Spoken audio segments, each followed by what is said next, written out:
చంద్రబాబు నాయుడు వచ్చే వారంలో మీ పైన, చంద్రబాబు నాయుడు పైన, కేవీ రావు పైన హైకోర్టులో డిఫమేషన్ కేసు నా మీద ఎక్కడైతే ఒక పార్లమెంటు సభ్యుడిగా ఈరోజు నేను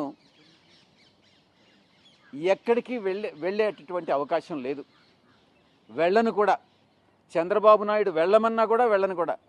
అలాంటి వ్యక్తిని నా మీద లుకౌట్ నోటీస్ ఇవ్వాల్సినటువంటి అవసరం ఏముంది? తనకు బుద్ధి మందగించింది అని నేను అందుకనే చెప్తా ఉన్నా. నా పైన 21 కేసులు ఉన్నాయి. నేను ఎక్కడికైనా విదేశాలకు వెళ్ళాలంటే సిబిఐ కోర్టు హైదరాబాద్ పర్మిషన్ కావాలి. కనీసం ఆ ఇంగిత జ్ఞానం అన్నా చంద్రబాబు నాయుడుకు లేకుండా లుకౌట్ నోటీస్ ఇవ్వడం అన్నటువంటిది, ఒక పార్లమెంటు సభ్యుడిగా, ఒక ప్రజాప్రతినిధినైనటువంటి నా మీద లుకౌట్ నోటీస్ ఇవ్వడం అన్నటువంటి దాంట్లో ఉద్దేశం చంద్రబాబు నాయుడు ఒక అల్టీరియర్ మోటివ్ ఉంది.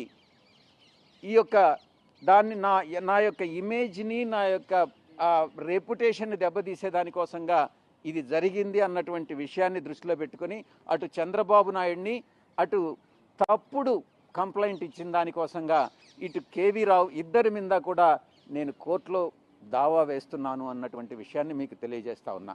ఈ యొక్క కేసు పెట్టారు కాబట్టి ఎఫ్ఐఆర్ ఛార్జ్ షీట్ ఫైల్ చేసిన తర్వాత అంతా కూడా కంప్లీట్ అయిన తర్వాత, మేము నిర్దోషులుగా బయటపడిన తర్వాత చంద్రబాబు నాయుడు పైన మెలేసియస్ ప్రాసిక్యూషన్ కింద చంద్రబాబు నాయుడు మీద కేసు పెట్టి అతన్ని అప్రాప్రియేట్గా లీగల్ రెమెడీస్ అన్నీ కూడా తీసుకుంటాము అన్నటువంటి విషయాన్ని కూడా నేను తెలియజేసుకుంటా ఉన్నా.